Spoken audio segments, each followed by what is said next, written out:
What's up, you guys? Welcome back to my channel, Real Talk Recovery, where we talk about recovery from addiction and I share my life with you. My name is Nicole and I am an addict. My sobriety date is July 13th of 2015. Hey, Classy. And I thought I would come on today and chat with you guys.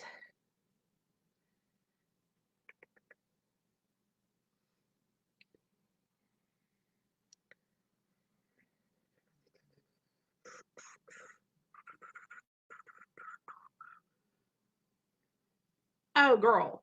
Yes. Thanks for making me fall down that rabbit hole, Classy. So first I went to her YouTube channel to watch her mukbangs. And let me tell you something right now. I saw her arms. And to me, here I go feeding into the conspiracies. Let me let everybody know what's going on first. So you guys, there's this mukbanger. Her name is Kate Yup. Okay? And she does like really fucking huge, mostly seafood mukbangs. And if you guys didn't know that, one of my guilty pleasures is watching other people eat, especially stuff like crab and lobster and like chewy stuff like octopus. I love listening to that. I love it. I also really enjoy watching Dr. Pimple Popper and people squeeze stuff like cysts and zits and lipomas. I love that shit.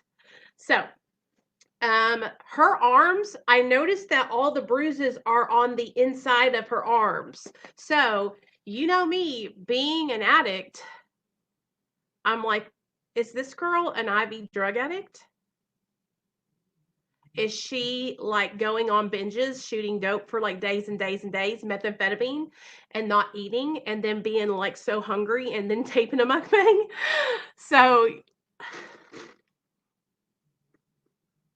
do you really, Molly? Okay, cool. I love it. My husband.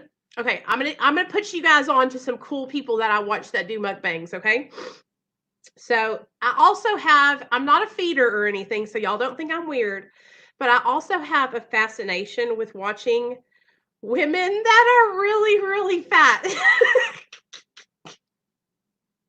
Eating, and I maybe it's because I like watching them because I'm like, you're not there yet, you're not there yet. You know what I mean? So, hey, Great Dane. So, y'all, we're just. She, I know. I saw that she was eating and then the tooth fell right out. I'm telling you guys though, like what I think it is. I think that I don't think she's being held hostage or anything like that, Classy. I think she just might have a fever blister. That's what I thought that was. And all of these things go along with addiction. Um, so that's what I thought it was. I thought she had an addiction. But yeah, anyway, so I also watched this lady called Hungry Fat Chick. Her name is Candy. Hey, Leonard. Yes, we are talking about mukbangs. So, what if I started a channel where I ate food, you guys? Would you guys subscribe to it? Okay, my favorite thing to eat. Honestly, I love a buffet that has like, I like a seafood buffet. Here we go. I love going to like Little Tokyo or Panda Garden where they have like fresh shrimp and crab legs and lobster. Like that's the kind of food that I eat. If I could buy copious amounts of food, I would always eat steak, shrimp, fish, lobster. Steak, shrimp, fish, lobster. He hasn't gotten out of bed. He's upstairs in the bed with his daddy, you guys. I even brought him home his favorite, which is a Subway personal pan pizza, and he won't even eat it. So he's not feeling good.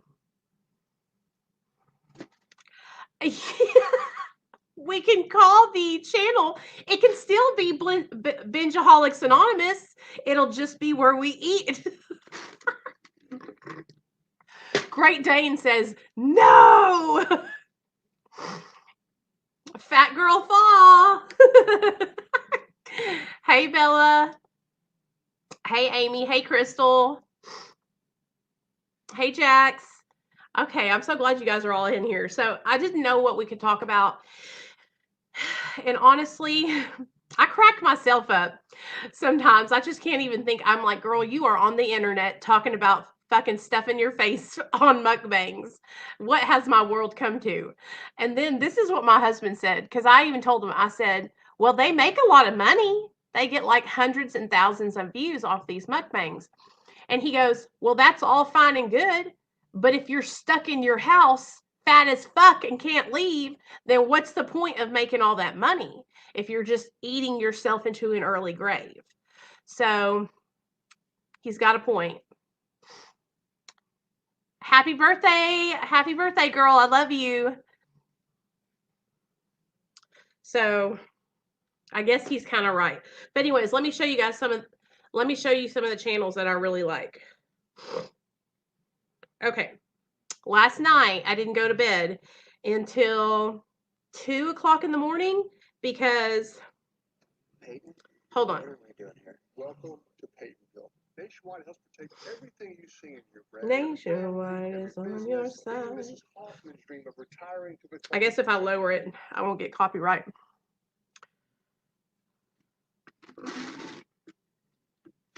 Okay. I stayed up all night. Oh, watching this girl right here. Her name is Veronica Wang.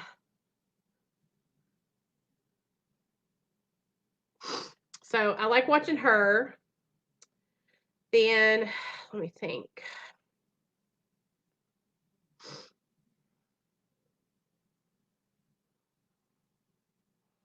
Yeah, there's a lot of people that have food channels. Oh, hey, Reaper Man, there are. We have a whole new crew, man. We have a whole new crew. This is kind of what happens. Here's the girl we're talking about, you guys. Let me show you guys the girl that the conspiracy theory is about. And I'm going to tell you, I think it's in this video where she shows her arms. Yes, this is it.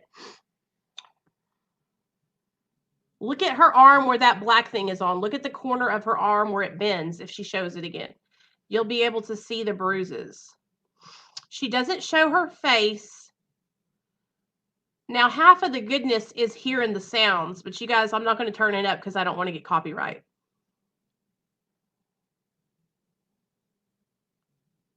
Anyway, Kate Yip.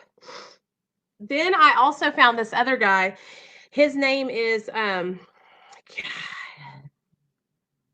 so y'all, I'm sure y'all know Zach Choi. He's got like millions of subscribers.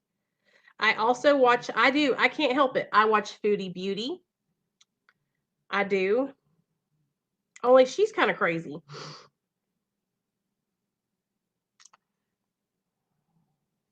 We said what at the same time? What did you say, Molly? Tell me. I didn't.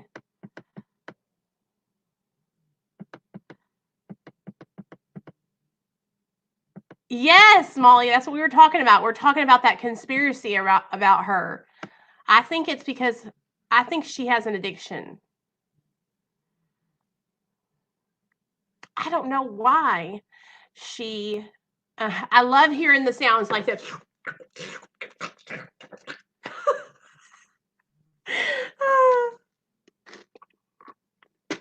You have to have scissors to cut into a lobster. Like scissors are those cracking things, but if you have both of them, you can crack it and then you can cut into it.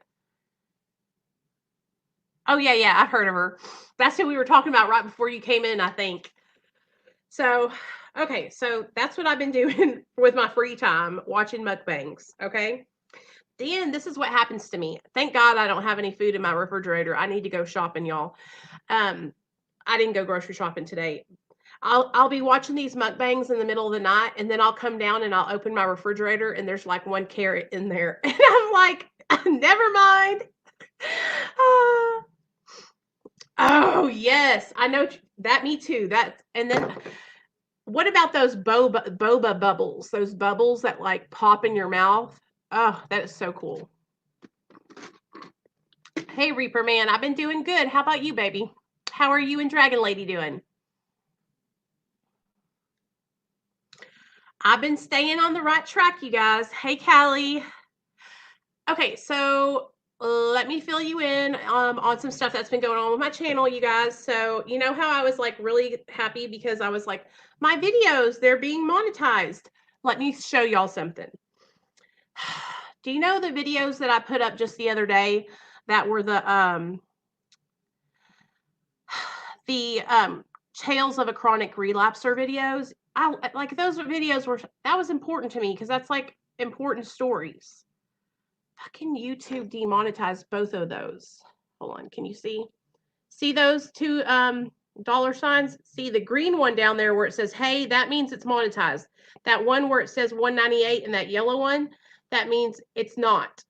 So they're freaking demonetizing my video. So they demonetized that one. They demonetized the one I did about her opiate fixes channel. Look, Leonard.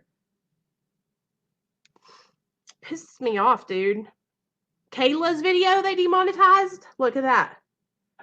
So this is what I'm talking about. Like the videos that you guys actually really watch, they demonetize them. Look at this one. Why I started Real Talk Recovery. Demonetized. And then the video, it's like, this one is demonetized. How to cultivate gratitude. That one's fucking demonetized. How do you explain that? Like, how does that even make sense? How does that even make sense? You know?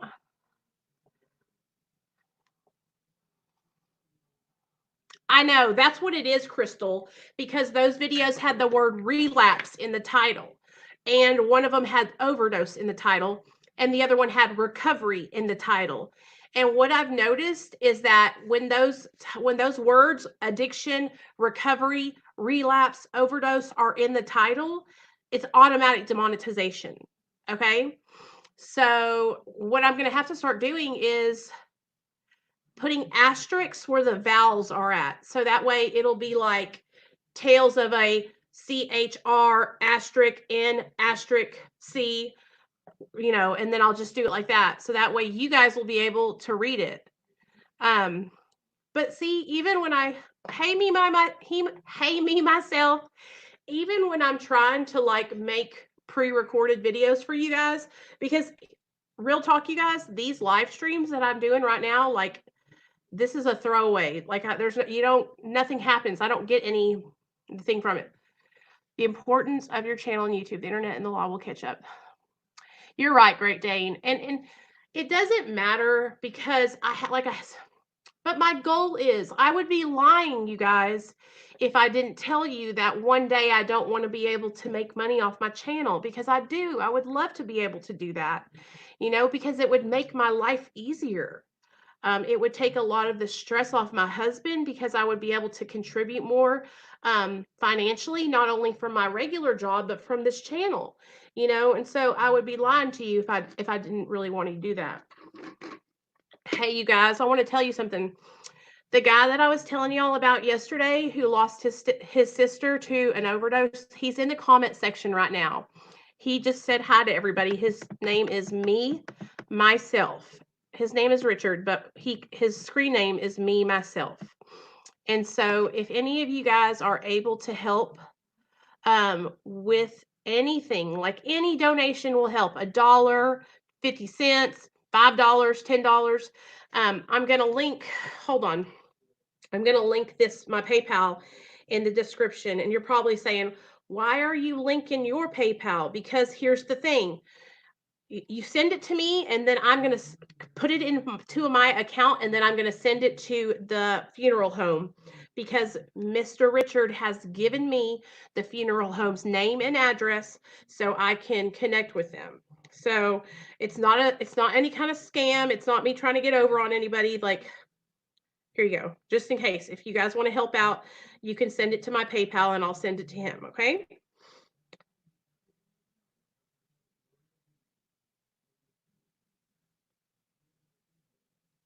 Okay, cool. He just texted me. He says, and I'm going to tell you guys what he just said. He said, I just sent a message onto your live stream. Can you please ask for donations toward the funeral and burial? Thank you so much and God bless you. Jeff called me this morning and he's going to try and help too. God bless him. So thank you guys for anybody that can help out. Like, it's for Richard's sister. I'm not going to say her name because he wants her. He's a normal person. He's not an addict like us. Okay. And so he doesn't want there to be shame brought on their name, but we are calling her PW. Okay. But if you want to know any information, all you have to do is reach out to me. Personally, I have the address to the funeral home. If you want to send it on your own, I can send you the address and you can send a money order to the funeral home by yourself. Okay. All right. Okay, so there we go.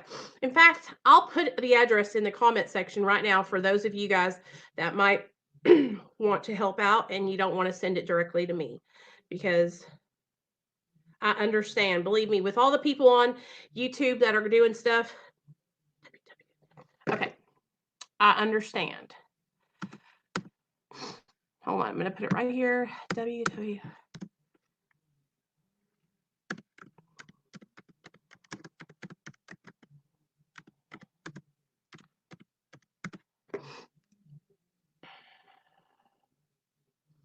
Uh, 2701 West 63rd Street. 2701 West 63rd Street.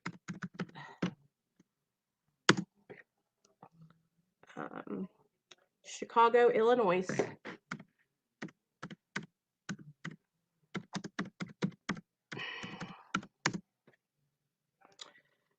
Six oh six two nine. 60629. Okay, there you go. If that helps you guys out, I hope. There's the address to the funeral home. In fact, I'll put it.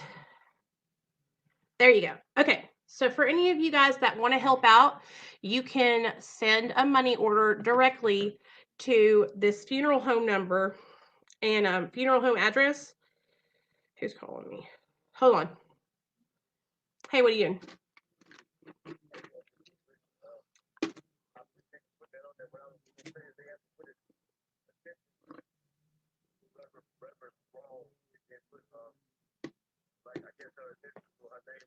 PW.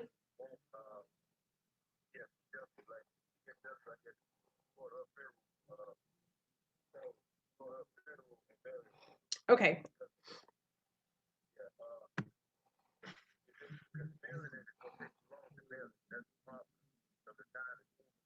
Right.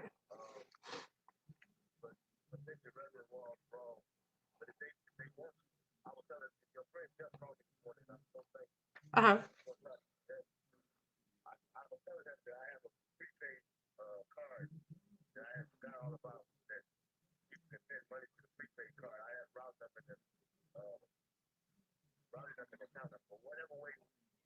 Well, you know, that's what I was about to tell you. You can make your own PayPal account and people can send it straight to your PayPal if you would feel more comfortable doing that, because I think that, you know, that might help out too. Or you could go online and start a GoFundMe account. There's all kinds of different things, but I'm trying to share to these other people that are in recovery, that maybe they have connections to help you out. But I don't, you know, because I'm in Arkansas, I don't know anything about really how it goes on in Chicago. But I'm trying to share it at least on my channel so that way it'll help you out.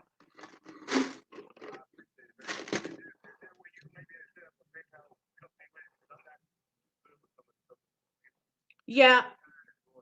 Whenever I get off here, I'm going to call you right back and we'll set it up together, okay? All right, I'll talk to you later. Okay, sorry, guys. That was Mr. Richard. He was just calling because he's desperate, you guys. He's going through a real hard time, just lost his sister, and they don't have, God, I can't even imagine. Like, I can't even imagine not having the means to put somebody in the ground. You know what I'm saying? I'm going to take that down, but that's just so you guys know. I can't imagine. So I don't, It's just sad. Thank you, Great Dane. I really appreciate that.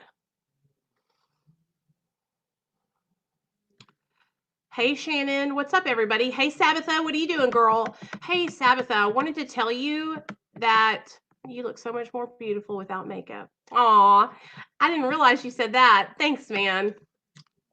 Thank you. I really appreciate that. This is just me.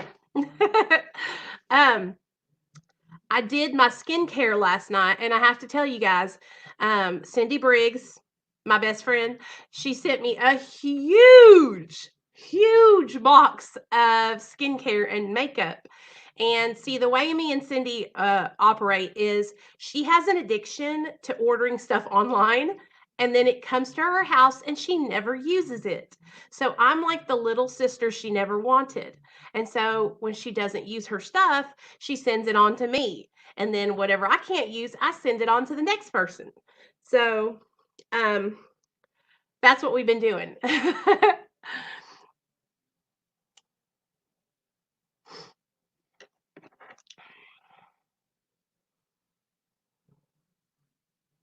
It is. It really is expensive, you guys. Like, me and my husband were talking. He has life insurance on himself, and I'm sure he has it on me too. But and my parents took out 2 life insurance plans on me when I was in my active addiction because they were just waiting for me to die. Isn't that crazy? But it's just how it is. Yeah, Sisterhood of the Traveling Pants. Okay, so what do you guys want to talk about? This is like a viewer's choice live stream. All right, so I'm gonna.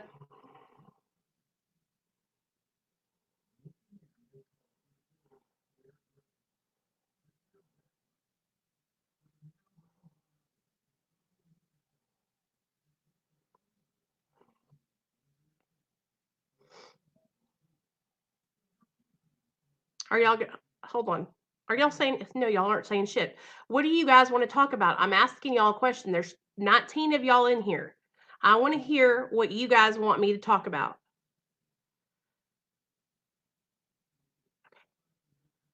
Oh, here we go. 19 watching, 8 thumbs up. Did everybody who wants to leave a thumbs up for your girl Nicole?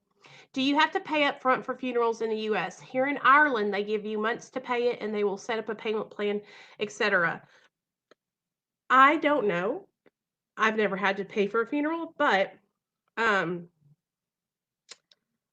don't know. I've had people like my husband. Hey, Neil, let me ask Mr. Neil.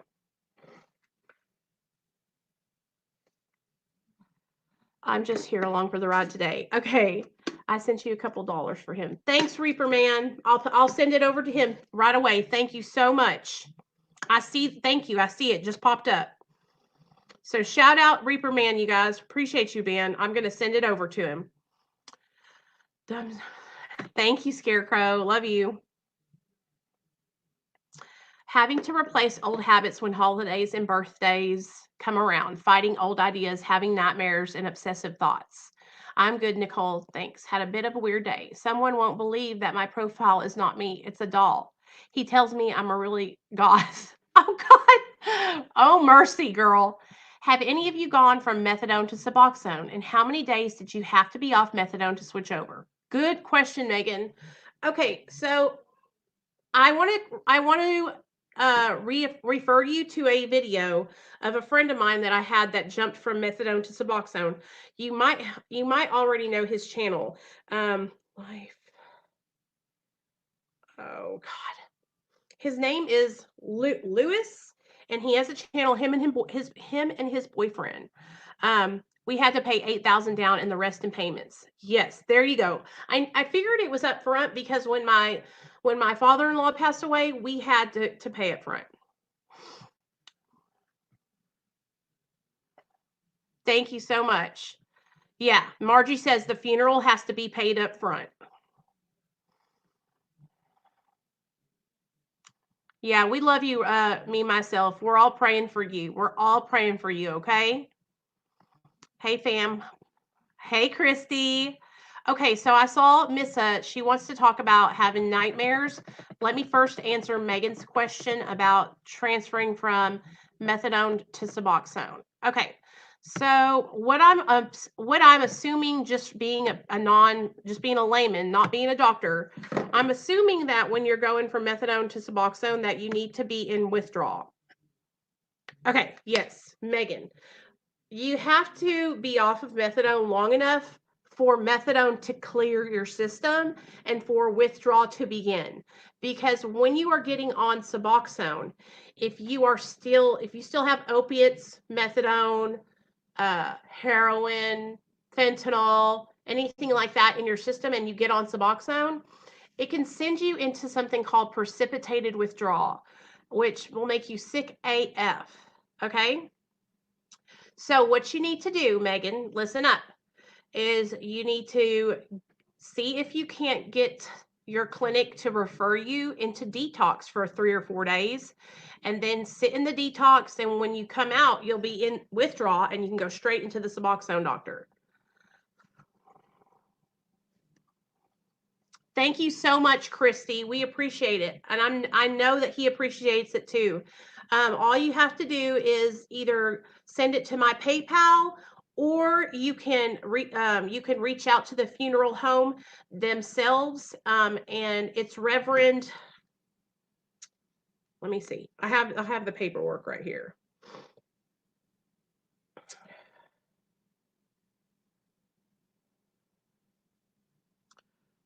Oh crap. Okay, funeral director is William Jackson, and it's for PW. Okay, so the lady's name, we'll just say PW. Okay, so P White. Last name is White. So if you are trying to get a hold of the funeral home directly, you can say, hey, this is for P White's services, and you can send it that way, or you can send it to my PayPal, and I will send it to Mr. Richard. Okay. Yes, I will. Let me get it in there. Sorry, guys.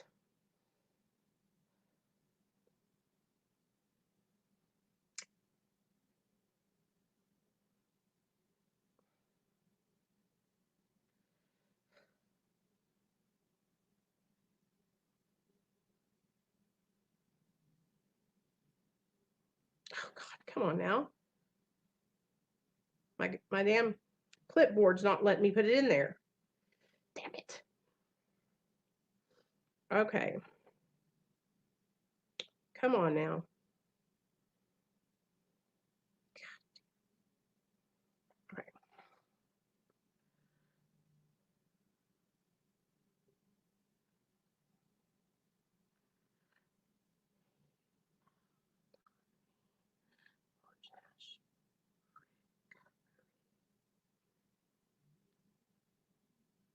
Okay, there you go. Sorry, guys. Attention, Reverend Walls. Send to her PayPal would be best as time is running out. God bless all of you.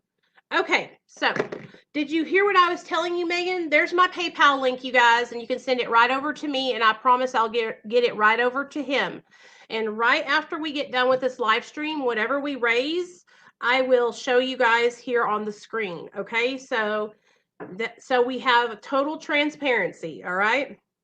So let me show you guys. I think we got so far we've raised $2. Okay, PayPal balance $2. All right. So I seen a question.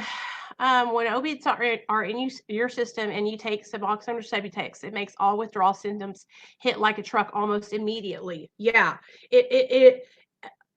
because what happens is when Suboxone comes into your system, it throws everything else off. So you go into automatic withdrawal. That's why you get so sick. Hey, Bama Chick. I'm so glad you got one. If you guys are not getting notifications, please make sure that you click out of this video, click the bell, and highlight all. Also, if you are not subscribed, subscribe. If you're not liking, like it, or thumbs down it, whatever you prefer. You know, I'm not going to tell you what to do. So Megan, 3 days off methadone. I know it seems like a lot of time, but I'm telling you, girl, it's not going to be that bad, all right? By the morning of the first day, you're going to start feeling not too well. When you start experiencing withdrawal and you start really feeling it, then you can start your Suboxone, all right? It's going to be okay though. I promise you, the minute you take your Suboxone, you're going to feel so much better. So don't worry.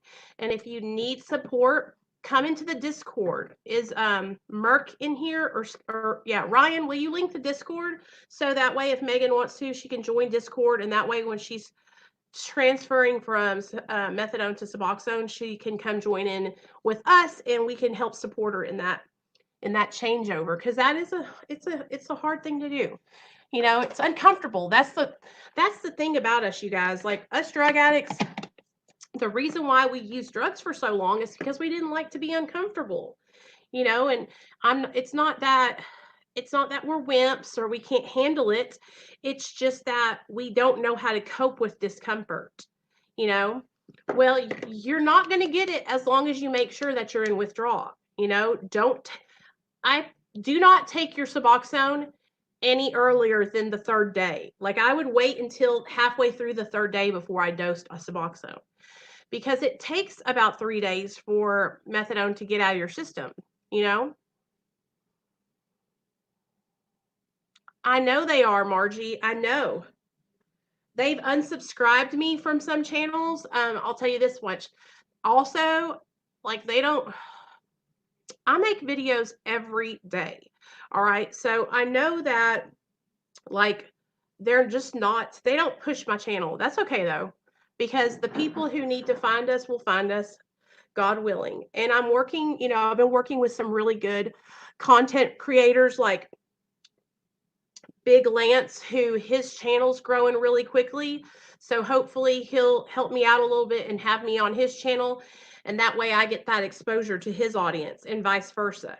You know what I mean? That's what I'm trying to do. I'm trying to like network with different creators so that way I have more exposure. So that way I can find more people. Did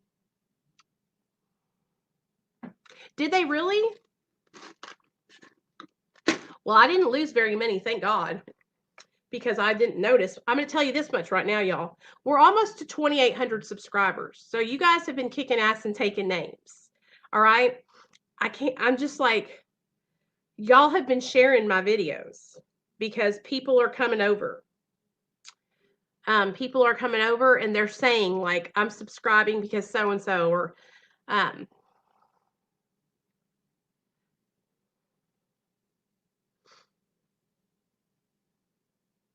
okay, let's see what else we can talk about.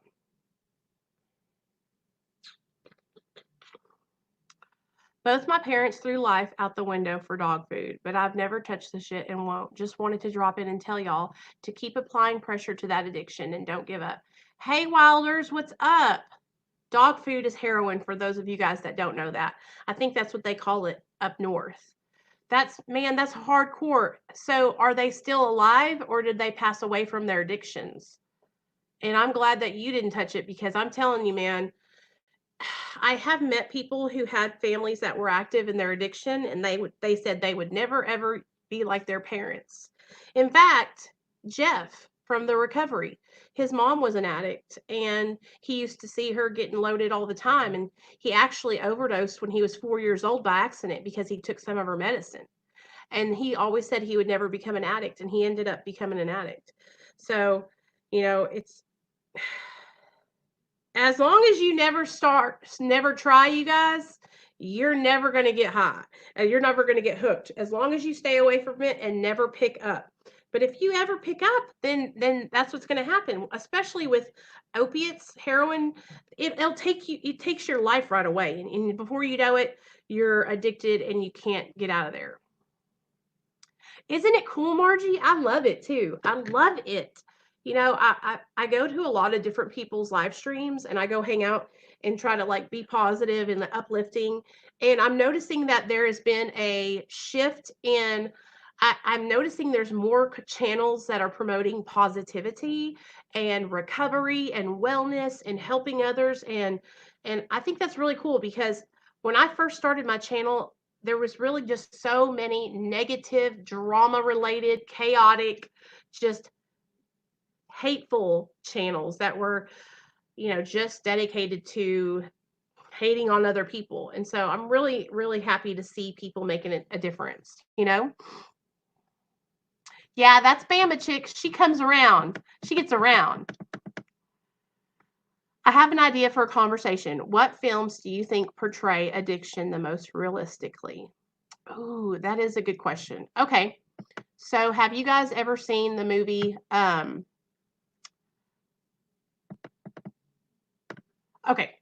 Requiem for a Dream and The Basketball Diaries? Requiem for a Dream and Basketball Diaries. Can I get an amen? How many of you guys have watched Basketball Diaries? That movie makes me cry every time. And it made me cry before I ever used a drug. My mom still struggles to this day, but I have hope for her like always. Oh, God. Will you tell her to come over and hang out with us, Wilder? We'll help her out. Both the movie and book freaked me the fuck out. While it's quite wild and surreal, it also felt very spot on. Yes. Spun is a good one. I watched that too, Wilder. I know all about Spun. Train Spotting. Oh my God. Yes. Basketball Diary. Listen to me, you guys. Like, when I was watching like Spun or Basketball Diaries, when I can watch those movies now, but it makes me feel some type of way. Like, it brings out so much emotion from me because I can relate. I can relate to Leonardo DiCaprio's his character when he was fiending for heroin and he needed more, and he was begging that guy who was trying to help him get sober. He was like begging him, basically saying, "I'll suck y'all if you'll let me have some heroin." And it's truly, truly, your whole dignity and respect goes out the wall, goes out the whenever you're fiending and you have nothing, you know. Requiem for a Dream was so sad I couldn't handle it. Haven't seen any of these others. Hannah, hey Hannah, did you get my text I sent you back? Anytime you want to call, I'm ready, girl. Not a movie, but a film-length documentary. But Black Tar Heroin, The Dark End of the Street, is so dark and tragic. I've got one for you guys that y'all have got to watch. You've got to watch it. It's here on YouTube. It is. Remember this, Leonard? Haircut. How many of you guys have seen Haircut? Spelled just like that.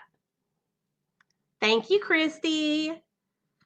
It's a movie about some friends who they take their friend up to the mountains, I think of like Tennessee or somewhere, and they take him up there and they go and they move into a cabin for like a couple of weeks to help him detox off heroin. It's a really, really good freaking movie. It's a documentary.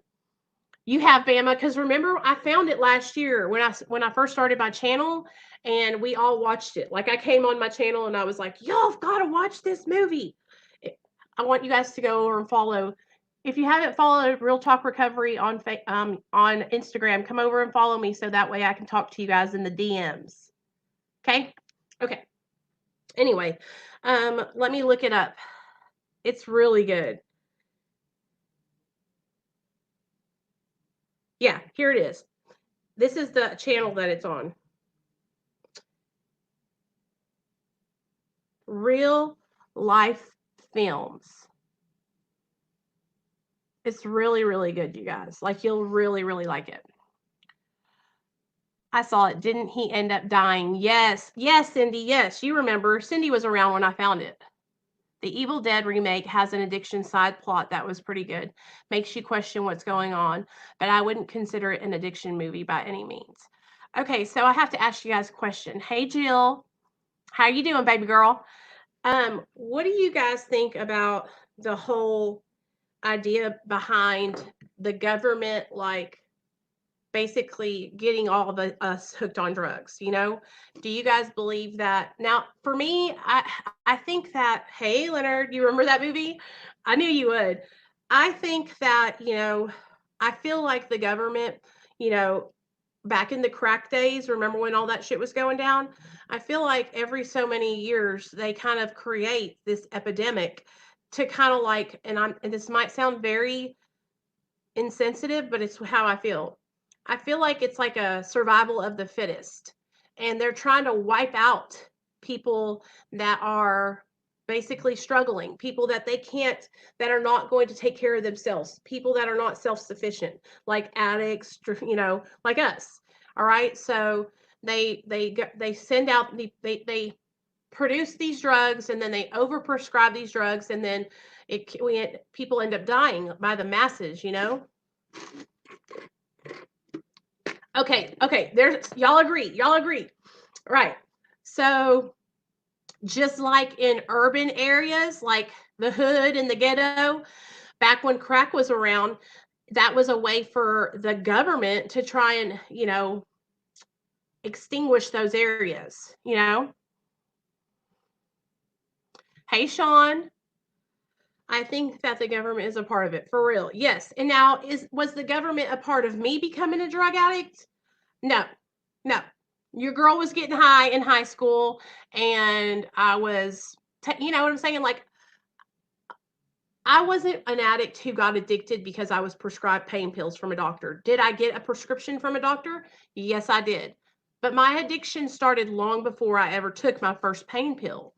My addiction started because of low self-esteem, low self-worth, um, and just wanting to fit in, wanting to be a part of. You know, People will do anything to fit in. And I'm a prime example of my doctors pushing me on way more than I needed, telling me it was impossible to get addicted if I took as prescribed. Yeah, that was a load of BS. Nicole, you're right. That's exactly what they do. Take out the weak ones. That's what it is. And people like us who have overcome and who are living our lives in recovery and prosperity, um, we have to tell other people that they can do this too, and that they don't have to be knocked out by the government. They don't have to be extinguished. But you have to want to change your life. That's the one thing about it. I take full responsibility for my addiction, you guys. Did I know I was an addict before I got high? No. But now that I'm in recovery, I realize that before I ever picked up a drink or a drug, I was a drug addict. Really, Deidre?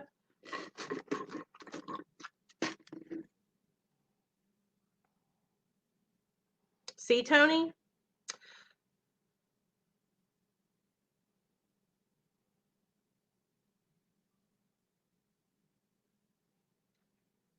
Hey, me, myself. I want to tell you something. I know you feel so much shame. I promise you, there's nothing more you could have done. You were the best brother you could be to your sister. When we lose somebody from their addiction, from overdose, you guys, it's nothing that we could have expected. It's nothing that the only way that that can be prevented is by the person who is in active addiction getting help. And the thing about heroin, you guys, is the the physical dependency produced by opiates is so strong that people, they stay sick, and then they stay looking for that next high, you know? And we can look at everybody and tell everybody that they were enablers, right? Because I know that there was a time where my parents gave me money, or my mother and father-in-law gave me money. But that's because I manipulated them. Me, myself, I know you don't want to hear this, but you were just doing the best you knew how to do. Okay? It's hard to say no to an addict who has the best manipulation tactics you would ever know of. We know how to get to your heart because we know you love us. Okay? God rest your sister in peace. I know that this is hard for you, but I promise you it's not your fault. Please don't beat yourself up, man. Please don't beat yourself up. There is a fine line between enabling and then just a lot of the times, you guys, we do these things out of guilt because we don't know how to help. We don't know how to help them any other way except for give them money. You know what I mean? So don't beat yourself up, man. I know it's hard, but don't beat yourself up. So, okay, so enough about the government conspiracy theories. Y'all know how I am. I get on a conspiracy theory and we'll be talking here forever about it. I just don't. The first thing that I had to start doing, you guys, was I had to start. Exactly. Who wants to see their sister ill? Nobody wants to see their sister like that, you know? Oh, hey, Jill, you can text me. Here you go.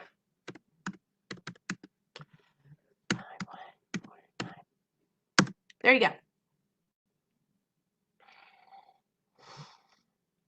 I know, but listen, it's not your fault. I know you're doing horrible. I know, listen to me, man. I know it's hard right now. I know it's hard. Okay, there's nothing you could have done differently, though. And I'm praying for your family. I'm praying for your relief. I'm praying for you to come to just to understand that this is not your fault. Okay, please don't beat yourself up. And I'm really, really sorry. I feel horrible about it. I wish there was more that I could do to help. You know, when prisons are run for profit and drug addicts are sent to prison instead of getting the health care they need, or if they are wealthy and insured, the healthcare system sucks them dry. Hannah, okay, my mom is on methadone and she's 70, 90 pounds. Mark my words, she will end up dying from this, and there is nothing I can do. Nothing. So, hey, Callie, why is she so tiny? Is she just not eating? Is she not eating when she's on the methadone?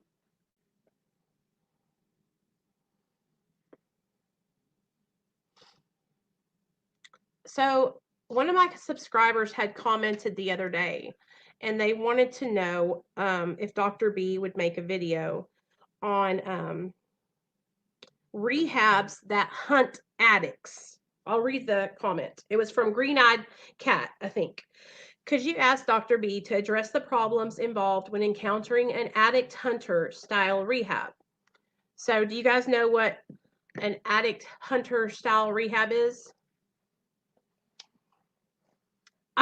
Wilder, whenever I was on methadone, I was so skinny and my hair was falling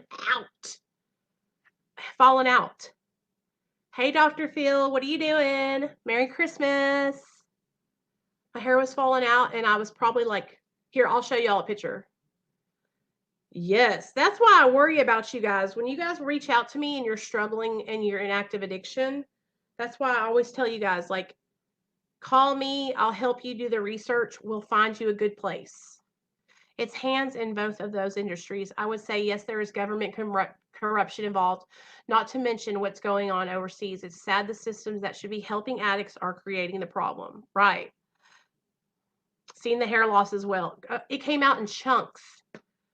Fucked up gamer. Can I get a date, please?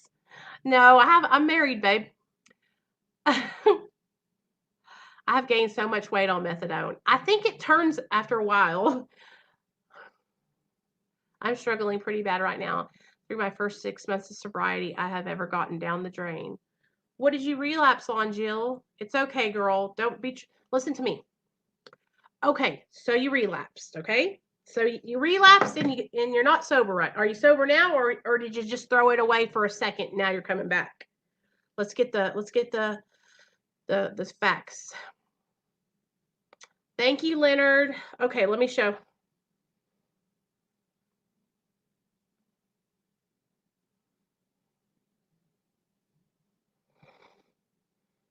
All right, you guys. Thank you, Mr. Leonard.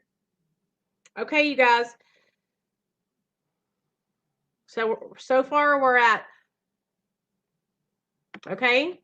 So anybody else want to help with the funeral arrangements for Mr. Richard's sister? You can donate to my PayPal and yeah, okay. So I'm struggling pretty bad right now. And through my first, okay, just thanks, Leonard. I really appreciate it.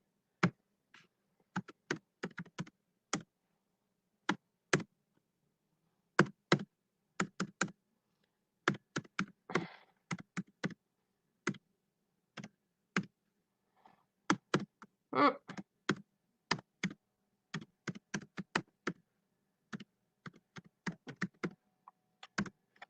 Okay. I'm going to put this on my screen so that way you guys can see it. Okay. All right. Oh, God bless you, me, myself. We love you. All well. It was worth a try. I'm detoxing at the moment. I was on 100 meals and now I'm down to 28 meals. That's what's up, man. Hey, fucked up gamer. I've seen you in so many people's comment sections. I see you over on Big Sid's channel. I see you over on Mean. It's Mean's channel, Alcohol Too, but I'm also on Suboxone. Okay, so how about, are you still taking your Suboxone, Jill, or have you been just drinking and relapsing on alcohol? Call someone to go with you to a meeting and just come right back. It's not as bad as you think it is, as long as you don't keep going. Exactly, Bella. Good job. I see you on MIS Misery all the time. Where's that? Oh, Misery. Oh, Bama Chick. Yeah. So, okay, what was I saying? So, Jill. Okay, so if you relapsed on alcohol and you're on, so are you an opiate addict and an alcoholic, or are you, obviously you're an opiate addict if you're on Suboxone. So you relapsed on alcohol. Are you still drinking right now? And it's okay. Listen to me. If you relapsed, just stop drinking right now, pour it all down the toilet, and let's start fresh and new. Okay, so a lot of people, when they think when they relapse that they've lost all their time, right? They think that everything they worked on is nothing anymore and they might as well not even keep going, right? So let me, first of all, let's get a distinction and understanding of what the word relapse means, okay? Relapse, a deterioration in someone's state of health after a temporary improvement, okay? So after an improvement, so after getting sober, you relapsed, right? A deterioration in someone's state of health. So that's what a relapse is, going and getting high again and but there's a difference. So what I want to ask you guys what you think about this, okay? I want to ask you guys what you think about rant aside, of course, healthcare. Oh, you're okay, Hannah. We love you, girl. Okay. So there's a difference, I've been told, between a relapse and a slip. Did you guys know this? Now, I've always been told that it doesn't matter if you relapse for a week or one day. It's a relapse because you took substances into your body that you are not supposed to be taking into your body, right? So, but now what they're doing in nowadays, they're saying there's a difference. So if a person slips and they just slip for a day and they get right back on track, then they're calling that a slip. Okay. A relapse is whenever you lapse and you stay out for weeks, months, years, whatever. Okay. So for me, I would count any time of using as a relapse because I know myself. If I say, oh, well, it was just a slip, I only slipped for one day. Do you know what that is? That's my mind. That's me giving myself permission to be okay with that. Okay. Oh, thanks, man. I appreciate you, fucked up gamer. For real. You're welcome here anytime. Just stick around. We talk about all kinds of stuff. It's a permission statement. You're telling yourself, hey, it's okay if I take one pill one day and I can still count all 5 years of my sobriety. What do you guys think about that? What do you think about a person who's been sober for a year, 6 months, 5 years, slipping and taking medication for one day, or shooting dope, snorting lines, drinking alcohol for one day, and then saying that they just slipped and saying that they're still sober for 5 years. I literally saw my old ways coming back in as little as like 2 days from relapsing on dope. Yes, girl. Isn't it crazy? And if you look at it, what were you okay, so before you relapse, we'll talk about this when you call me, but if you think about it, you can like rewind for like 2 weeks before you relapsed. The thinking that you were having before you picked up. Say it. I know you were saying to yourself, well, I've been sober for 6 months. I've been doing so good. One won't hurt, or it's really not that bad. Everybody's making it so much bigger of a deal than what it is. What?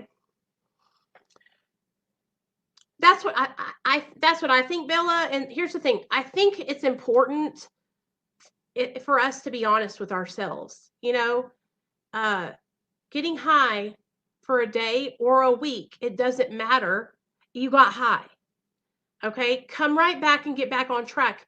For me, it's important for me to hold myself accountable. Okay, I'm proud of the fact that I haven't gotten high in 4.5 years. I can talk myself into a relapse. Luckily, I know myself and my insanity. Yeah, girl. Oh, yeah, I totally know what you mean. I've done the same thing where I've just kept on going, like, oh, it's not that big of a deal, or nobody will know. It starts before you before you ever get the drink or the drug in your system. And part of a relapse, part of that thinking is the thinking that, oh, I just slipped. That is like giving yourself the permission to continue on in your negative behavior. Like, be accountable, own your shit. If you're picking up and you're going and calling your drug dealer and going and buying dope from him or pills from him or going to the liquor store, then you're relapsed. You're relapsed in your mind, you're relapsed in your actions, that's a relapse, okay? Now listen, I'm not saying this to shame anybody. Jill, please don't take it like that. And I'm proud of you, girl, because you realize, like, I was relapsing before I ever got drunk, right?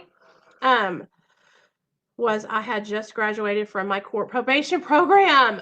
Girl, so many times I hear people that have the same experience. The hammer was down on you, and the minute it lifted, you got that freedom, and that wild hair went up you, and you said, oh, girl, yes, I don't got nobody watching over me anymore, right? I've done the same thing. I got out of prison. Okay. I got out of prison. I went into a halfway house. I was doing so good. I walked out my probation, right? 6 months went by. The minute I got off probation, I relapsed.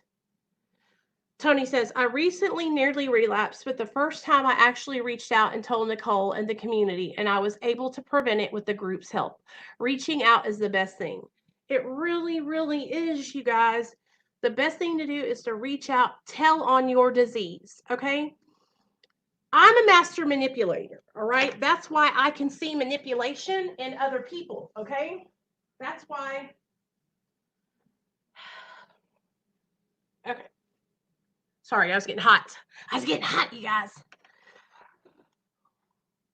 One use and I'm screwed. Me too, Leonard.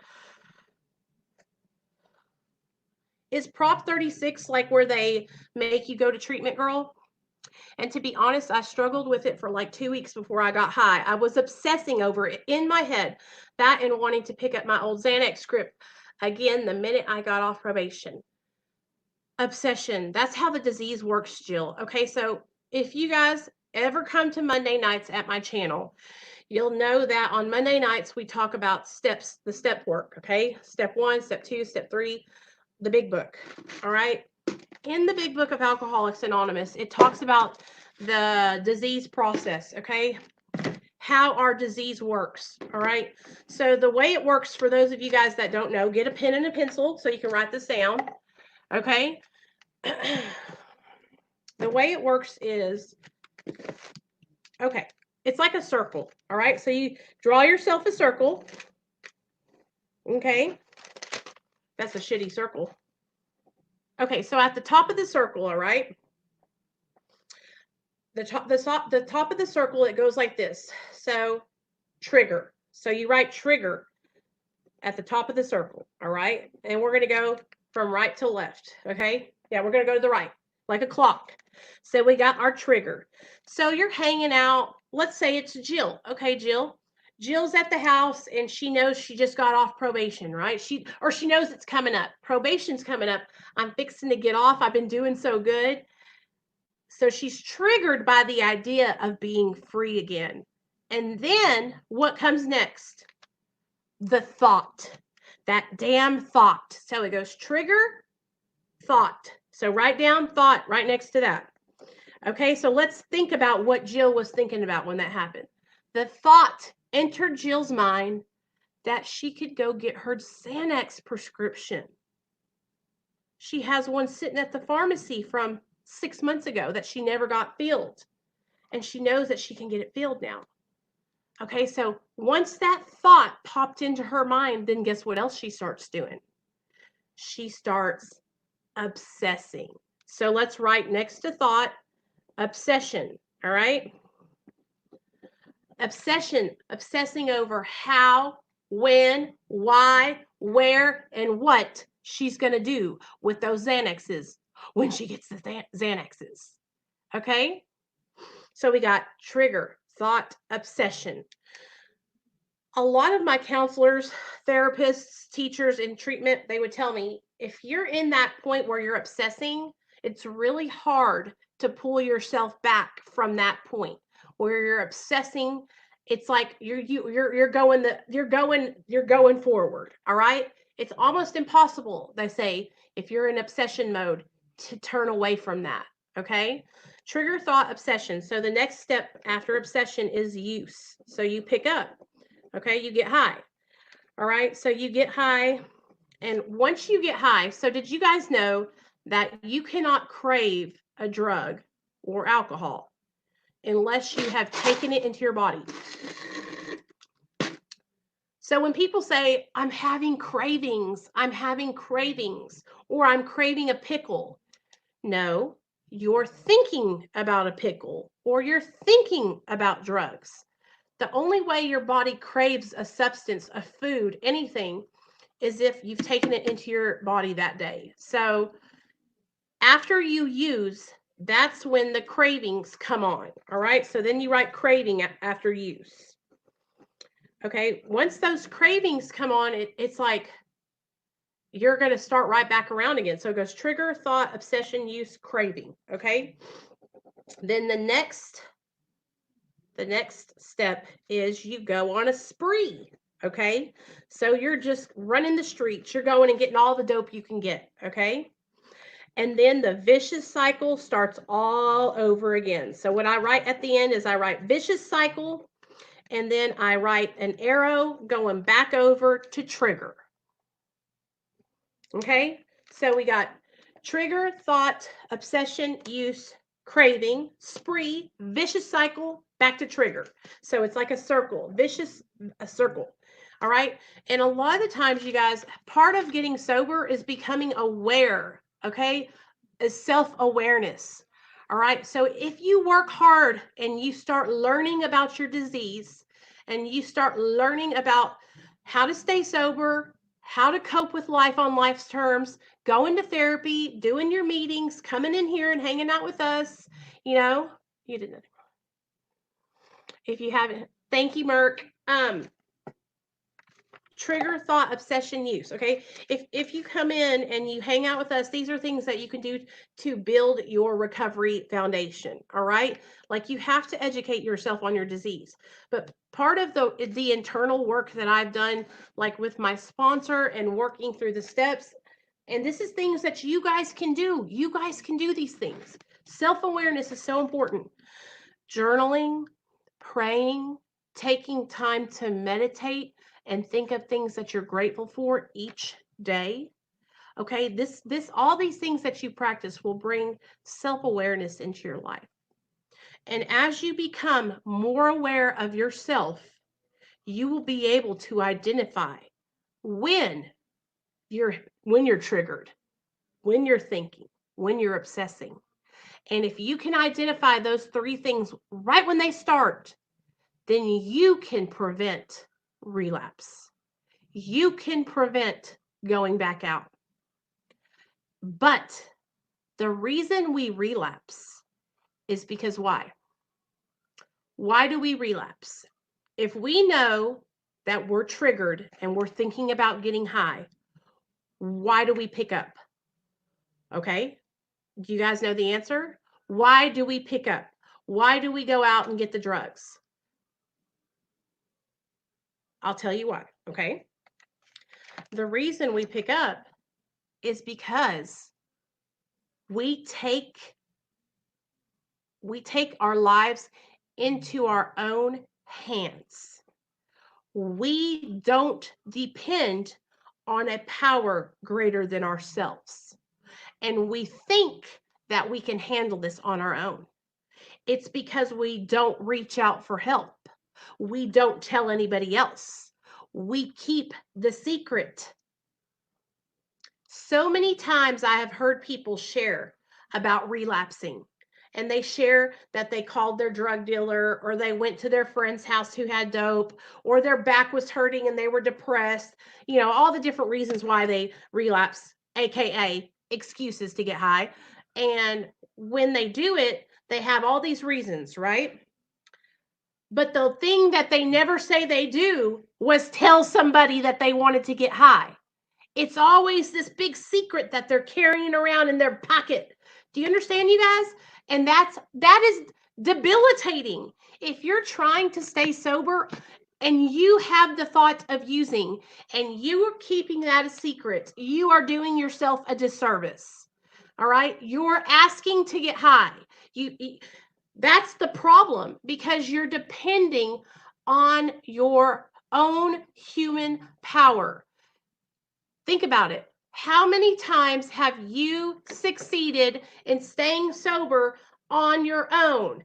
How many times have you actually been able to obtain recovery and stay sober without seeking help? Okay? 99.9% of you guys will say that you guys have not been able to do it on your own. That's the problem, okay? We think we can do it on our own, and we stay trying to do it on our own. Yes, we're ruining the plan.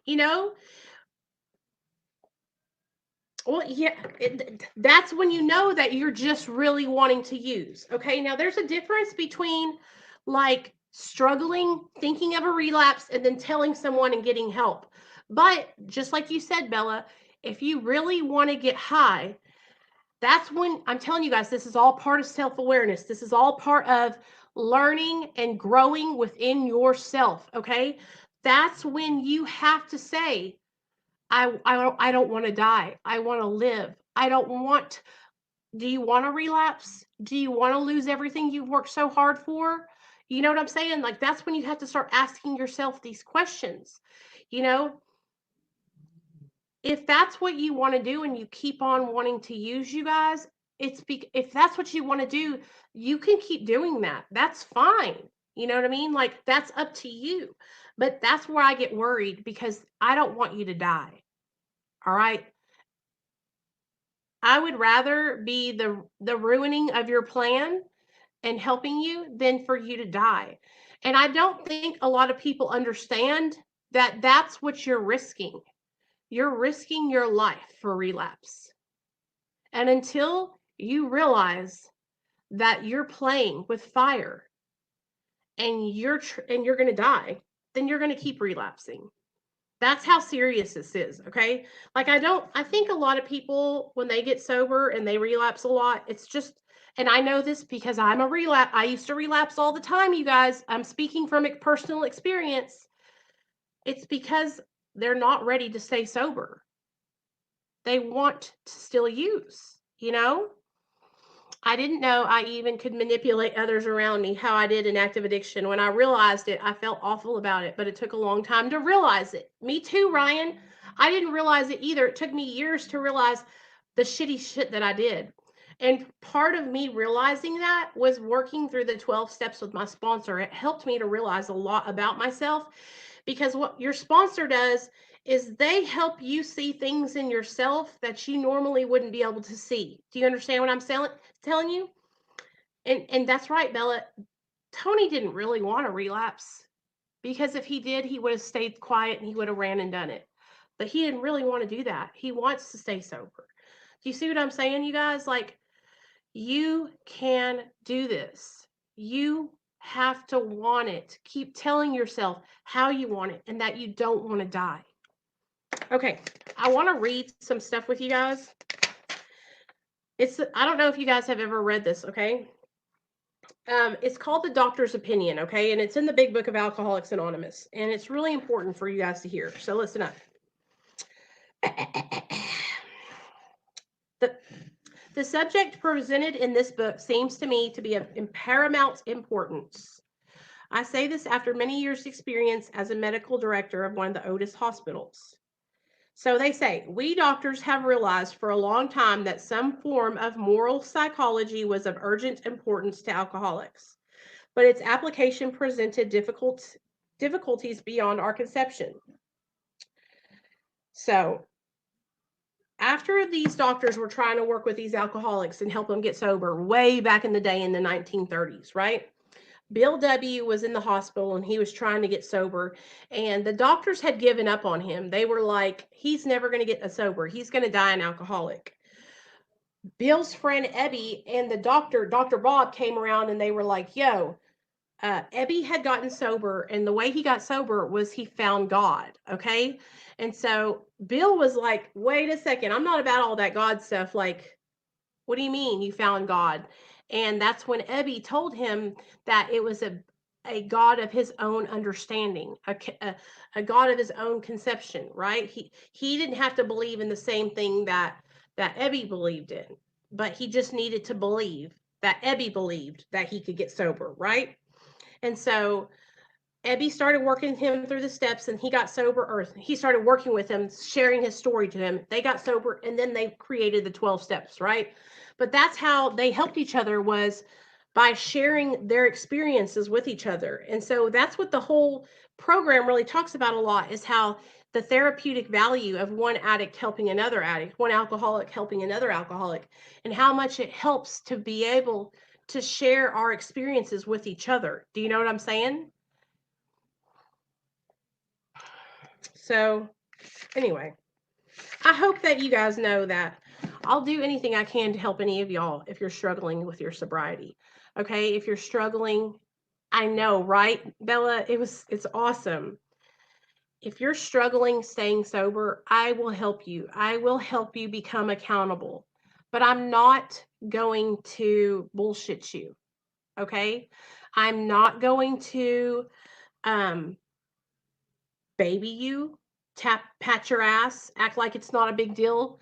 Like, I'm going to tell you, like, this is the things you need to do to make changes. These are the things that I did to make my changes in my life, you know? And so I would never, ever recommend or suggest something to someone that I haven't done myself. Do you know what I'm saying? And I'm very understanding. Like, I understand, like I said, I used to relapse all the time. Okay, all the time. So there's nothing to be ashamed of. I would never, ever beat anybody up for, or beat them down, or make fun of them for relapsing. But I'm not going to tell them that, oh, it's okay, girl, you just slipped. I'm going to tell them, I love you. What did you learn from this? Let's learn from this relapse. Let's learn so we don't repeat the same thing over and over again, okay? Because that was what I did. I kept relapsing because of the same things. I wasn't listening to what people told me. I was doing what I wanted to do. If my sponsor told me to go to meetings, I only went to one meeting a month. If my sponsor told me I needed to call her every day, I could barely pick up the phone. It was too heavy, you know? Yes, we will never shame anyone for relapsing, okay? But we're gonna help you love yourself and come back. We're gonna help you love yourself, but we're gonna hold you accountable, okay? And one of the things that I've learned, you guys, from having a YouTube channel and working with many different people, everyone learns differently. Okay. There's some of you guys that I can just be like straight up with, and you catch it and you're on it, right? And then there's other ones of you who I've worked with who are extremely introverted, very, very shy, very, very just I have to take it slow with you. I have to be gentle with you. I have to just be easy on you, because if I don't, you'll run. You'll run. And that's never what I want to happen. I don't want any of you guys to run. So that's why I try to be easy. Be easy when I'm speaking on my channel. And then if you get a hold of me and we start working one-on-one together, then that's where I can really show you what we're going to do and how we're going to do this, you know? Um, yeah, so it's different for everybody, but the accountability is so important, you guys, because we are going to play ourselves. I I always had an excuse for why I relapsed. Okay? I always did, you guys. How many of you guys had an excuse for every single relapse? Well, I was having a hard time, or I got into a fight with my boyfriend, or I lost my job, or mom and dad pissed me off that day, or it's a birthday celebration, or I was triggered. Life is a trigger, you guys. Life is triggering. What are we going to do? How are we going to deal with life if everything triggers us? Right? That's when we have to start adjusting, and we have to start working through the stuff. We can't make an excuse for every single thing, because then we're not going to be living. Do you understand what I'm saying? I hope you guys know that what I'm saying is not me trying to like be too hard on anybody or beat anybody down. I'm just trying to share with you guys, like, for me, okay? For me, I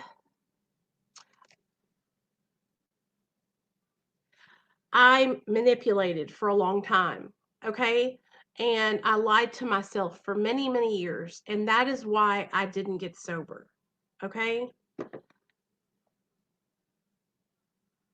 I relapsed once because I was afraid. Once I got a year, I had too much to lose to ever relapse again. Bella, do you know how many people relapse right before or after their 1 year sobriety? I hear that all the time, girl, all the time. One of my relapses was because I was afraid of nuclear war between North Korea and America, and I was too stressed about it without pills. See, Tony?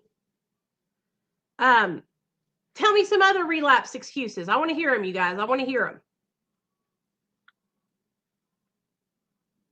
Every time I've relapsed, when I've had like, okay, so the video I made the other day about those 4 relapses that were substantial, like I had 36, 3, 6, or 9 months of sobriety.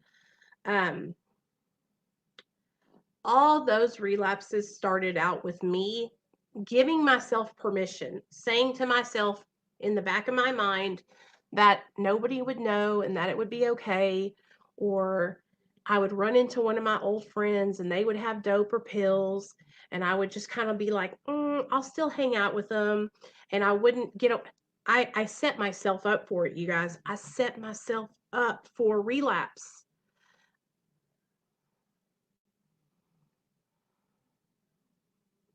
Aw, thanks, Scarecrow. I appreciate you. That's really good of you, man.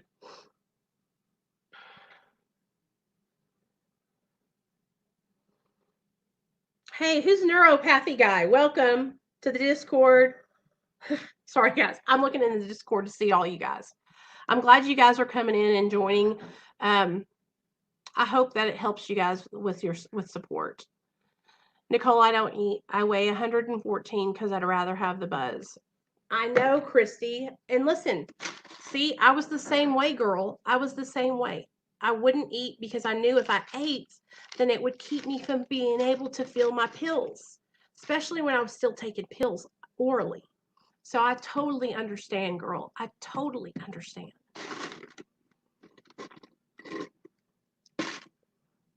It literally breaks my heart, you guys, to hear that, Christy. It makes me so upset because I want to come and I want to shake you and take you away and put you in a room and lock the door and make you get sober. Do you know what I'm saying? But don't you have, Christy, we talked on the phone the other day, you have legitimate pain. And so here's another thing that I'm starting to run into, you guys. I'm starting to meet a lot of people on my channel who they have become dependent on opiates because they have legitimate pain. Okay, and then what happens is they've been on those opiates for so long that they can't get off without going through withdrawal. Okay, so what do then? They're stuck. They're stuck. Do you know what I mean? And so I'm meeting a lot of women who are struggling because they want to get off all their opiates, but they also have really bad pain. So it's hard. It's hard. And if anybody could please, if anybody feels like they can donate to Mr. Richard's sister's funeral fund, the link is right there, my PayPal. You can send it to me and I'm going to send it right over to him. So far, let me show you guys before I get off here. Just for all sakes of transparency, y'all know me. I don't want to not show you guys.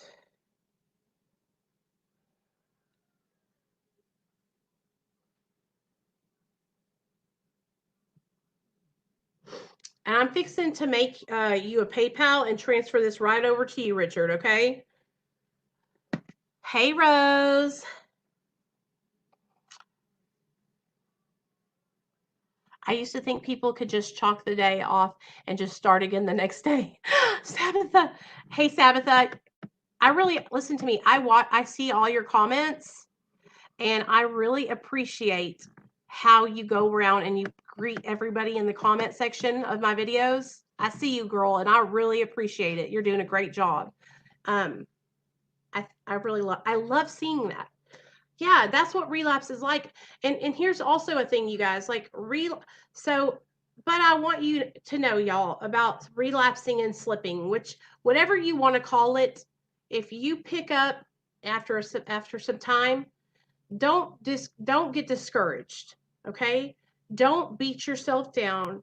Do not throw in the towel and give up, okay?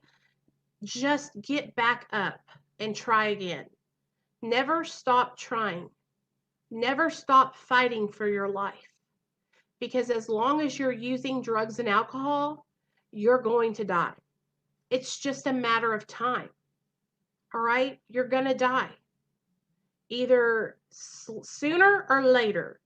So get yourself together and let's get sober and stay sober. Any of you guys that want to join, let me see. We have Patreon. If y'all want to join, here you go. I'm going to link it. Patreon.com.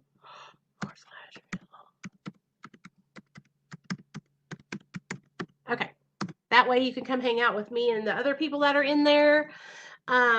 Also, we have the Discord that Ryan and Merck have been linking for me all through this video. You can join there. And we also have the Facebook group. I'm going to be honest with you guys. I'm not very active on Facebook, but there's about 200 of us in that Facebook group. So if you want to join that group, you guys can make it pop. I need some positivity this weekend, guys. It's a hard one not to relapse. My freaking power got turned off yesterday, and it was only a 1-month bill, 5 days before Christmas. Oh, no, girl. Are you able to get it hooked back up? Well, I didn't ask you to throw them out. I knew you wouldn't. What's the difference with pattern? What kind of pattern? What are you talking about? Tell me. With a relapsing or what's the difference between a relapse and a slip? Honestly, I don't really, honestly, I don't think there's a difference. I don't differentiate the two. I think they're the same thing. Yes, they can, Leonard. Yes, they can. Anybody can join now. It's open to everybody and anybody. And the way I have it set up is I have a women's chat just for the girls, and then I have a men's chat just for the guys. But I haven't ever had any guys join yet. Hey, Seth, what's up? Not until I get my son's survivor benefits check in January. Oh my God. Christy, I would have never thrown mine out either, girl, so don't worry. I would have never thrown my pills out. You would never have caught me throwing out drugs. That's so I understand. When you are ready to get sober, you'll whenever you want to do that, like it just happens. For me, like nowadays, let's say I was going through, how is Patreon different than here? Oh, okay. Bella, Patreon is different because it's like a whole different application, all right? So in there, what I do is I upload videos like once or twice a week. Hey, Seth, no, you're not. I let you know about me and Sid. I was his biggest troll until I realized he was a spoof, and now I'm his biggest fan. Took me a while. I was never the Hey, he's going to come on my channel and share his story. Fucked up gamer. So be looking out for that. Yeah, so Patreon is a way to support my channel monetarily. Okay, so you guys know about YouTube demonetizing all my videos because I talk about addiction and relapse and all that kind of stuff, right? And yes, I love Dan. I love them all. Wilder, I love them all. So through Patreon, it's a monthly subscription, and I have 4 different tiers. So I got a $3 tier, which is just access to everything in Patreon and the videos. A $5 tier, which is access to everything in their videos and our chat. Then I have the $10 tier, which is access to the videos, the chat. Then you get to be recognized as a patron on all my videos in the description box. And then my $25 tier is like the highest tier you can have. And I think I have one girl that's on my $25 tier, and we talk like every single day. But it's just like a way for you to support my channel monetarily. And I have about 14 girls in there right now, and I'm kind of like I just like doing it. I like doing it because it helps me to be able to actually like substantiate make some kind of money from my channel. Do you know what I'm saying? And so that I'm able to supplement a little bit of income because that's $93 a month I make from my Patreon. Everything else is completely free though, like the YouTube and Facebook and Discord. And of course, like I was telling you guys before, if any of you guys ever reach out to me, like you text me on the Real Talk Recovery number, like I'll always answer you. Okay. You don't have to like make an appointment or pay money to talk to me. I'm not like one of those people who like, I'm not like, and listen, nothing against people who are charging money for um, recovery coaching or anything like that. I just don't have, I just don't think I should do that. Like I give freely of my time because somebody did the same thing for me. If you want to join my Patreon and help me out, you can do that. But if you can't and you don't have the opportunity or the money to do that and you need help, all you have to do is text me. So I probably cut myself off because I could probably make a little bit of change if I would actually follow through and charge people. But I just do what I do because somebody helped me. And honestly, it really, really helps me stay sober. So I see people, and this is no shade. I see people like Wes Watson, and he's like he's a personal trainer, right? And he charges $200 a month to personally train people. And well, what I do is basically life coaching, and I could personally life coach anybody, right? But I just, yeah, Bella, that's on my radar for real. I love it. I love doing this, and that's why I always tell you guys like I hope that one day my channel will grow a little bit so I could actually make money from it because I enjoy it. It's my passion. I seriously enjoy helping other people. It changed my life, you know. It's been able to make me who the person I am today. Helping other people gives me purpose. You know what I'm saying? Like, and it also helps me so much. It helps me so much. Yeah, right, Tony? Sorry, I don't mean to get emotional. And so that's what I do on my Patreon, Fucked Up Gamer. If you join the $10 or the $25 tier, I'm basically like, you can you can call me, talk to me, but it's all up to you how much we talk. You know, if you don't contact me and stay diligent, then I'm not going to chase you down. You know what I mean? It's up to you. But if you want me in your corner, you want to hear my suggestions, you need my advice, all you have to do is get in touch with me and you got it. I'll help you out. You know what I mean? And it's coming from experience. Like I'm not over here just making shit up. Do you know what I'm saying? Like this is the things I've experienced in my life, and I'm just sharing those things with you guys. No, I'm not a counselor. I'm not a counselor. I'm not a therapist. I'm not a doctor. I'm just a recovering addict sharing my experience.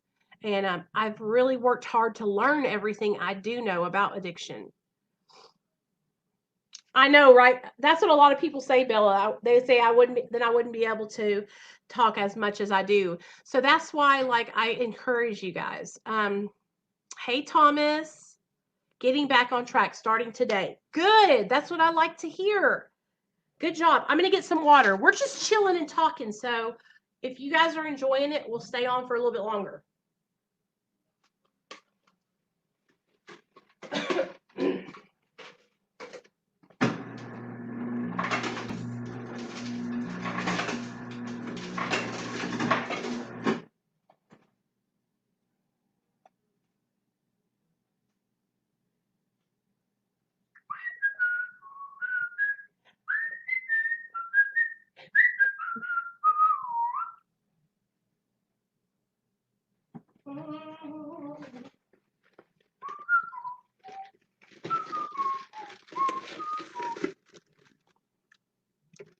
Oh, thanks, Fucked Up Gamer. I appreciate it. You're amazing too. Thanks. Well, that makes this group so great. The fact that you're not a doctor counselor, you're just a normal person, one of us. Exactly. I'm one of you guys. Yes, I am. I'm one of you guys. And here's the thing, you guys, like I've really worked so hard to build to build my life back up. Okay? I promise you, I was just like each and every one of you guys when I first started out. I didn't know what to do. I didn't know where to turn. I didn't know how to stay sober. I was lost. I was completely lost. Okay, my son was in foster care. My husband was out here running the streets while I was in rehab for 30 days. Okay, and I was struggling. I didn't know what to do. The only thing I wanted to do was get high and block out the pain. Okay, block out the pain. I wanted to not realize and not look at the pain that I was causing my child by having him taken away from me. I didn't want to acknowledge it. I wanted to block it out, and I wanted to not be here. So whenever I got out of treatment and I started working on my recovery, you guys, I'll tell you guys something, okay? The first 6 months of my sobriety, I cried every single day, more so than I cry now. I cried so much that I cried myself to sleep some nights because I was so upset that I had allowed myself to get to the point where I lost my son. I beat myself down for a long time. And I couldn't sleep because every time I would close my eyes, I would think about my son and I would see his face. And I knew the reason that he got taken away was because I was shooting dope. I knew it was my fault. And so that's what made it even harder. Because I knew that I had caused this. And not only was I causing myself pain, but I was hurting me, my husband, my son, my mom and dad, my mother-in-law, everybody connected to me because of my selfish, self-seeking drug addiction ways. All I cared about was whether or not I felt good. if I didn't feel good, then I didn't want to be alive. I wanted to be high so I didn't have to feel. I know, right? $2 a month from all of you guys. That would be great if everybody would join Patreon. $2. I'll make a $2 tier just so y'all can. Well, we have a $3 tier. How about that? But I'm telling you guys, y'all would help me out so much. But anyways, I want you to know something though, fucked up gamer. I've had to be hard on myself because I let myself. That's why I was so hard. The reason I'm so hard on myself is because for so many years I did not hold myself accountable. Okay. That's where I'm at now. I just wanted to be able to pay both bills in January so I could give my kids a better Christmas. And look what ended up happening. Rose, I understand, girl. Listen, I understand because I've totally been there. I want you to know something, Rose. I've totally been there. I've totally been there. The best Christmas your kids can have is to be with you. That's it. I know it hurts to not be able to buy them extravagant things. And when me and Neil first got sober, we couldn't get Nate anything. We didn't have any money. We didn't have any jobs. This year we still didn't have all the things that I wanted to be able to do. Do you know what I'm saying?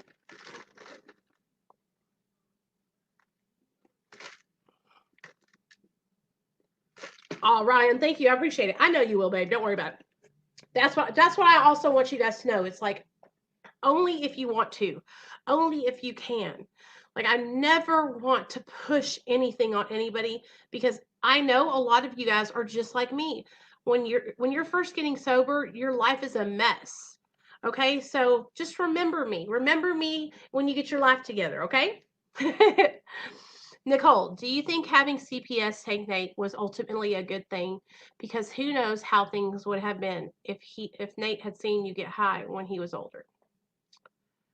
I absolutely think it was the best thing that ever happened to me, Tony, because I wasn't able to hold myself accountable. I wasn't able to get sober. I was still making excuses for why I was using and why it was okay to use. And having my son taken, it really forced me to have to make a change. Do you understand what I'm saying? Not only did it force me to make a change, but it also put me back in contact with people who were sober and who were doing the right thing. So that way I could have people in recovery that I could be friends with. Because, when me and Neil first got sober, I didn't have no friends that were sober. I didn't have any friends. The only friends I had was my husband because all we did was get high all the time. Okay. I'm going to put on some makeup and chat with you guys. Pinky promise fucked up gamer? Okay, baby, I can't wait. I appreciate you, honey. Christmas is a hard time of the year for parents if we lose sight of what's really important, which is family. Exactly. Okay.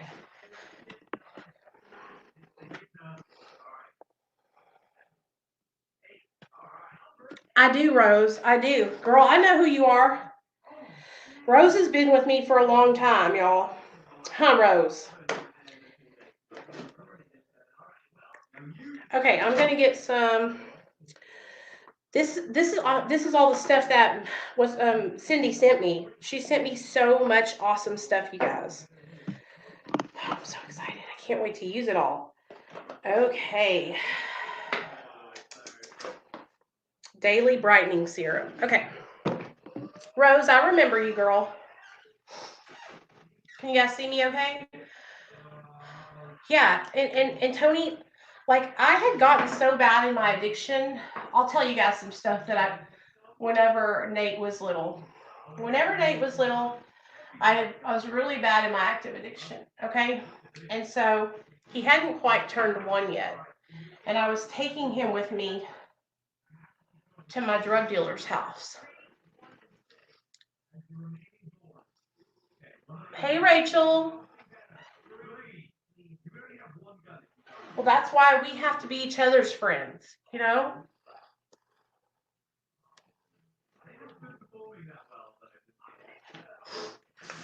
Well, you're welcome, Richard. We love you too. You were MIA for a bit, but that's okay. We know you're back now. And can you see how much the channel has grown since you've been gone? It's crazy, huh? It's crazy. I literally could just cry, y'all, because I'm so grateful to have all of you here.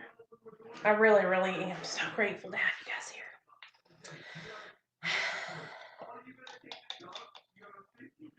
Okay, so this is called turmeric face milk. Well, let's see. I've never used it before, but it's really soft. What else are y'all wanting to talk about? Hey, Daniel, how have you been doing, buddy? How's your diet doing? Or your healthy eating challenge? I've been doing okay. I could do better, but I've been doing all right. Today I had a turkey sandwich from Subway, and I think we're gonna go get some groceries now. As soon as my husband gets out of the shower.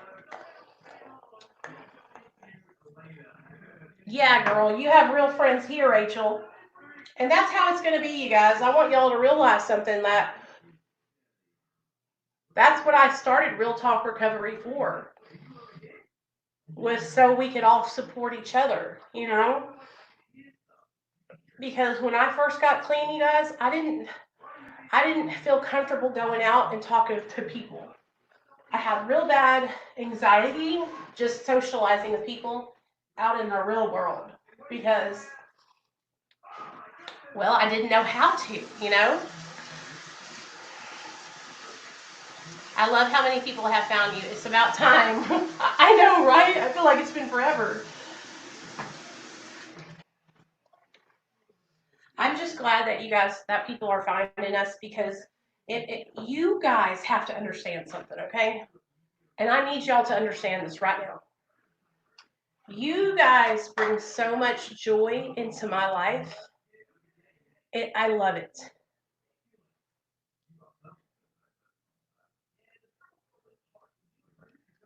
Bella, tell me why.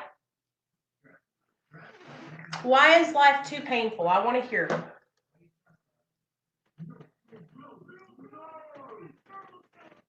Oh, yeah. I've made so many good friends on here, you guys. It's unbelievable. It's a miracle. I've made so many friends. Oh, that was not good, Richard. She did not need to have Xanax, that's for sure. Was she on that when she was using heroin? Because that right there with heroin will kill you. Yeah, you guys, please pray for me and myself. His sister just passed from an overdose, and we're trying to raise up some money for the funeral funds.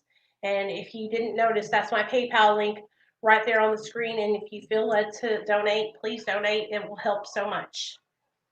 So, Bella, please talk to me, girl. I want to know why you're struggling so bad. I really do, and I'm not being funny, okay?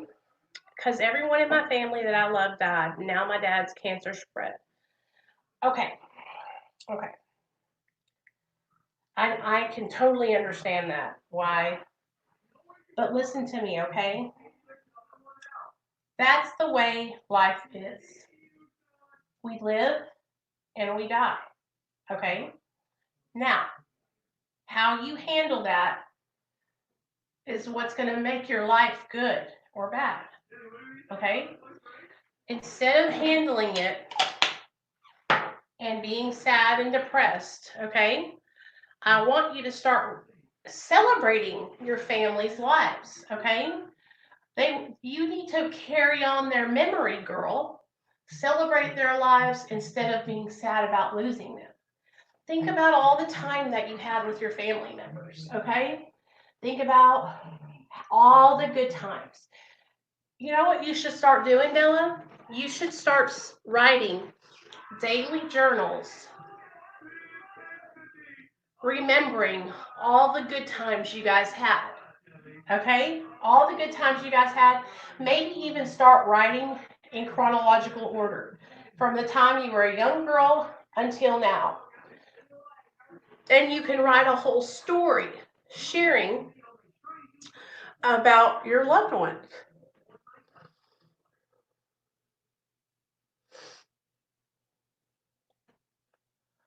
Oh my goodness, I'm so sorry, Nicole. I truly wish I could help. Oh, Rose, you're okay, girl. I know.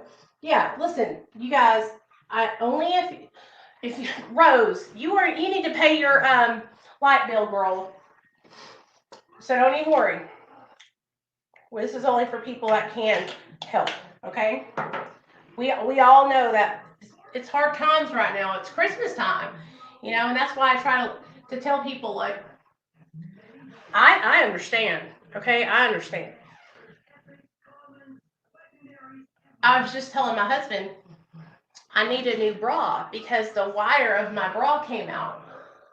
Do you guys know how much my bras cost? Who wants to guess? To hold up these boulders, let me just tell y'all. $50 make you holla. $50. Okay? That's not cheap. So imagine needing bras to be able to alternate, Please, Bella, please, because listen, the way I was raised up, in my mom's Mexican and my dad's Italian, the way I was raised up is that when somebody passes away and we have their funeral, that it's not for us to grieve. It's a celebration of their life. Okay, so whenever we lost my grandpa on my dad's side, my dad and my mom flew to New York to go to the funeral, and my dad came back and he was telling me and my sisters about it, and he said that there were so many people in that funeral that everybody was laughing and singing and having a freaking party, right? Having a party celebrating my grandpa's life. And my dad even said, he goes, it was so crazy because you would think that they were happy that he died. But they were happy. You know why? Because when a person goes, you guys, it's especially when they're older and they just gotten to a point where it's like time to pass over, that's their time. They're going to get relief. They're going over to heaven, right? Right, Daniel? They're going to heaven and they're going to be with the Lord, okay? And so they're not suffering anymore. They're not in pain anymore, you guys. So that's why, listen, I cry. Y'all saw me the other day when I was sharing with you guys about my friend Nikki. I think about Nikki all the time. Another person I think about all the time that I lost last year is my friend Ashley. My friend Ashley hung herself, okay? My friend Ashley hung herself, and I knew that she was struggling, and I should have called the police, but I didn't. And now I will forever carry guilt because I feel like if I had called and reported it, then she might still be alive today.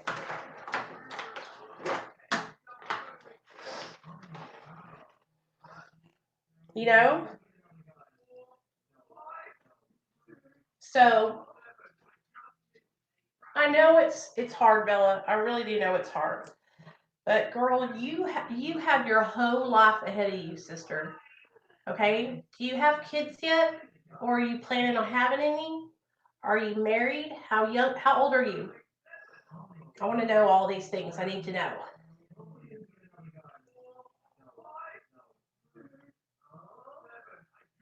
Oh.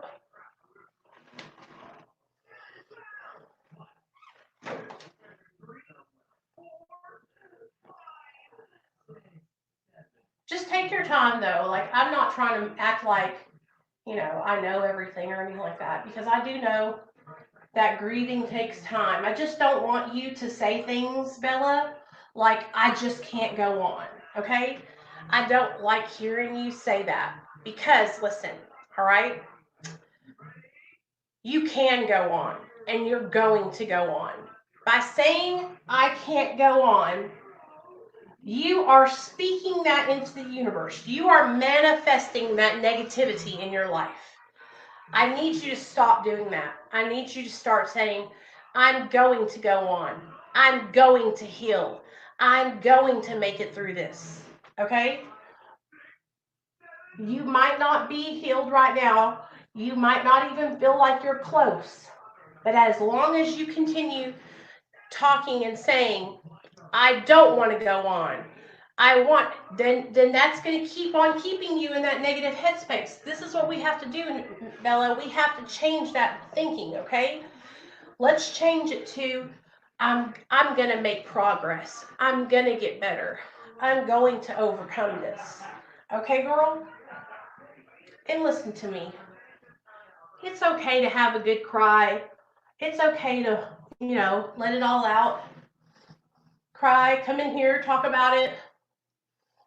But you're gonna overcome this. You're gonna make it through this, okay? You gotta understand that. Because as long as you're telling yourself you're not gonna make it, then you know what's gonna happen? That's what's gonna happen. You're not gonna make it. But that's not how we're gonna do it. We're not gonna talk like that. We're gonna get out of that. We're gonna rise above it. Please, please try. Please. I don't want to hear you saying that you're not going to make it anymore. Because first of all, it makes me sad. Second of all, I know that you're going to make this. And I know from experience, because I used to do the same thing that you're doing right now. I used to tell myself that I'm never going to get sober. And you know what happened, Bella? I didn't get sober. I kept getting high because I kept telling myself I was going to get high. Do you know what I mean? Please, girl, I have faith in you. You have a whole crew of people here on Real Talk Recovery who want you to succeed and who want you to be happy in your life. All right? I mean, you have all of us here. You have all of us here. We have a little family here, and you're part of the family. So don't count yourself out. All right? I know it's hard, though. I'm not trying to minimize your pain. Please know that. I'm not trying to minimize your pain or make you feel like it's not a big deal, because I know it is. We all, what's a big deal to me might not be a big deal to you guys, and vice versa. But losing a loved one is the hardest thing anybody can ever go through, okay? Especially your mom, dad, sister, brother, somebody directly related to you. That's hard, okay? Take time, grieve, but know that you're going to make it. And you're going to succeed, and you're going to get through this. Time is going to heal that wound. Okay? But you got to know that it's going to take time.